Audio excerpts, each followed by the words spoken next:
Bem, a gente abre sempre esse terceiro bloco com uma dica cultural. E a dica cultural de hoje é uma exposição maravilhosa que está acontecendo lá no Centro Cultural do Banco do Brasil, na Praça da Liberdade, em Belo Horizonte. É uma exposição que eu recomendo todos irem, a entrada é franca, que é sobre o Mondrian, um grande pintor, né, um grande artista plástico holandês que viveu muitos anos em Paris, e o movimento de Stil, que era um grupo de artistas, né, do início do século XX que revolucionou a arte.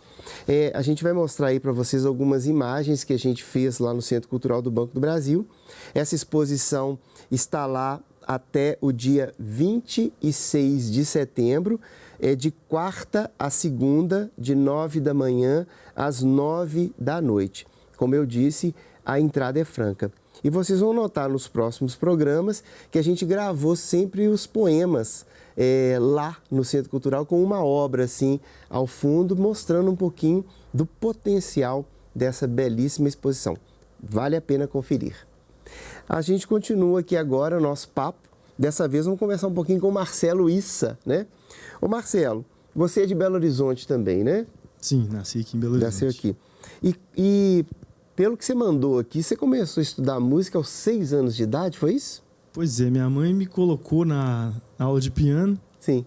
Com 6 anos. Era ali no Barro Preto, perto do fórum, ali atrás do fórum, tinha uma escola ali. E com 6 anos eu morava no Nova Suíça, ela me colocava no ônibus e eu ia sozinho. Ela pediu o motorista, quando chegar lá, acompanha ele lá para perto do fórum ali, eu descia no fórum. Olha só, coisa quase impensável hoje em dia, né? Mas era piano? Era piano, um pouco de piano e aquele órgão eletrônico, né? Sim. Com pedal, 2 pedais e mão direita e mão esquerda. Sim. E você ia com prazer ou você ia assim porque era obrigação? Pois é, na hora que começou o piano, que tinha muita regra e muita leitura de partitura, eu era muito novo, aí eu fui pro órgão eletrônico. E no órgão, quando a gente estudava, eram vários alunos estudando, então tinha um fone que a gente colocava o fone. Então o que eu fazia, em vez de eu estudar a lição ali, eu ficava tirando as coisas de ouvido que eu escutava e tocando ali no fone. Aí quando o professor vinha tomar a lição, eu pedia para ele sentar e tocar para mim ver se eu estava fazendo certo.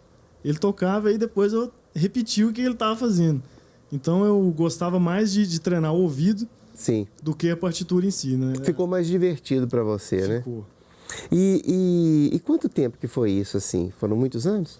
Olha, até mais ou menos meus 12, 13 anos, que tinha um violão antigo do meu pai em casa, que eu comecei a escutar rock, fui para adolescência, década de 80 ali, e eu comecei a escutar o rock e tentar repetir no violão. Sim. Aí já Então, já pegando no violão. Isso. E você logo se interessou por esse mundo do rock, né, da guitarra, que, digamos assim, seria mais natural para a sua faixa etária, né? Isso. Aí a gente tinha bandas de rock, de blues, e fazia pequenos shows aqui em Belo Horizonte. Você falou no primeiro bloco sobre Jacó do Bandolim, você escutando isso e tal, mas essa música era o que seus pais escutavam, né? Esses discos estavam disponíveis em casa. Sim. Foi mais na fase de infância e na adolescência eu dei uma parada com isso. Eu fui pro rock. Sim. E depois voltei a escutar isso tudo. E aí era o quê? Era tipo Legião Urbana, esses Paralamas, ou era o rock Vermelho, rock internacional também, né? Sim. O Led Zeppelin. E você chegou a formar alguma banda nessa época? Tinha, eu tive umas 3, 4 bandas de rock aqui. Dos meus 13, 14 até os 19, 20 anos. E tocava esse repertório? Sim. Vocês tinham música própria e tal, ou não? Tinha uma banda que eu tive que a gente chegou a fazer alguma coisa autoral, assim, mas não caminhou, não. Bem, nessa época você já percebeu que isso era a sua profissão ou ainda estava na dúvida? Na verdade, eu fiz a faculdade de administração, então eu sempre tive os dois lados. O lado B. Eu sempre trabalhei, horário integral e tive a música era também. uma coisa à parte, né? Começou como um hobby, mas que foi crescendo e hoje toma também um lado profissional, né? Sim. E esse choro, como é que surgiu isso na sua vida? Além de ouvir lá na infância. O choro, ele surgiu quando eu tinha 24 anos, foi no ano de 2004. Eu fui morar em Curitiba a trabalho. E lá eu estudei num conservatório de música popular lá. E estudei harmonia de violão de 6 cordas.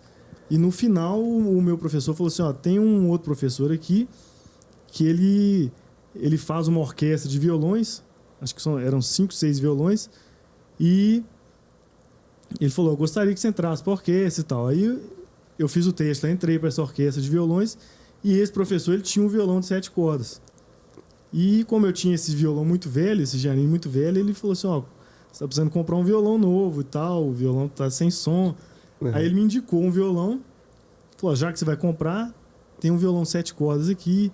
E aí eu fui e adquiri um violão. E ali tinha uma feira do Lago da Ordem, em Curitiba, que tinha uma roda de choro todo domingo. E eu comecei a frequentar e gostei. Sim, que maravilha. Aí em 2008 eu retornei para Belo Horizonte. E aí aqui já... Aí já dominado pelo violão de 7 cordas. E aí comecei a procurar as referências aqui. Uhum. Ô, Marcelo, e o Clube de Choro de Belo Horizonte? Você também está super envolvido com o clube, né? O que é o Clube de Choro de Belo Horizonte? O clube é uma associação, inclusive o Hélio também é um dos fundadores do... Sim. E eu busquei o clube quando eu retornei a Belo Horizonte, eu conheci nas rodas de choro o pessoal do Clube do Choro, me associei. Uhum. E desde lá a gente tem eventos do clube. É um espaço de apresentações também ou só momentos de reunião e tal? Como que funciona? Não, são apresentações também. Uhum. O clube ele tem reuniões com os músicos e familiares, uma coisa bem informal. E também ele faz apresentações. Uhum. Teve uma até a última no Palácio das Artes, onde o senhor Hélio tocou também. Sim.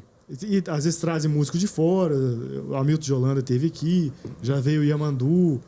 E sempre o Paulinho Pedra Azul também, que canta muito com o pessoal do clube. E aonde que ele fica em Belo Horizonte?